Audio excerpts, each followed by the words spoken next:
छत्तीसगढ़ कर्मचारी अधिकारी फेडरेशन के आह्वान पर काम बंद कलम बंद आंदोलन के समर्थन में स्वास्थ्य संयोजक कर्मचारी संघ छत्तीसगढ़ अपना पूर्णतः समर्थन करता है। यह संघ आंदोलन में शामिल होगा और आम जनताओं से खेद व्यक्त करते हुए कोयली बेड़ा ब्लॉक अध्यक्ष BL कुलदीप ने कहा कि ब्लॉक के कुल 49 उप स्वास्थ्य केंद्र पूर्ण बंद रहेंगे। स्वास्थ्य सेवा मुहैया करने में स्वास्थ्य संयोजन असमर्थ होंगे। इस परिस्थितियों के लिए संपूर्ण जिम्मेदार राज्य की सरकार है, क्योंकि संवैधानिक अधिकार से सरकार कर्मचारी अधिकारियों को केंद्र के समान महंगाई भत्ता एवं 7वें वेतनमान के अनुसार गृह भाड़ा भत्ता के संबंध में सकारात्मक निर्णय नहीं लिए जाने एवं चरणबद्ध आंदोलन करने, फेडरेशन के प्रतिनिधियों के साथ सकारात्मक चर्चा कर कर्मचारी हित में निर्णय न लेकर 6% महंगाई भत्ता की घोषणा किया गया था, जिससे कर्मचारियों को लंबी DA और एरियर्स की राशि का आर्थिक नुकसान हुआ है। कर्मचारी हित में एवं राज्य के कर्मचारियों के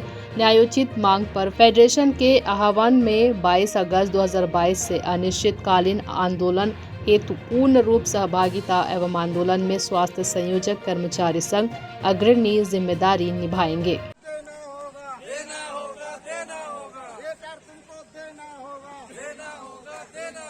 बोल जमूरे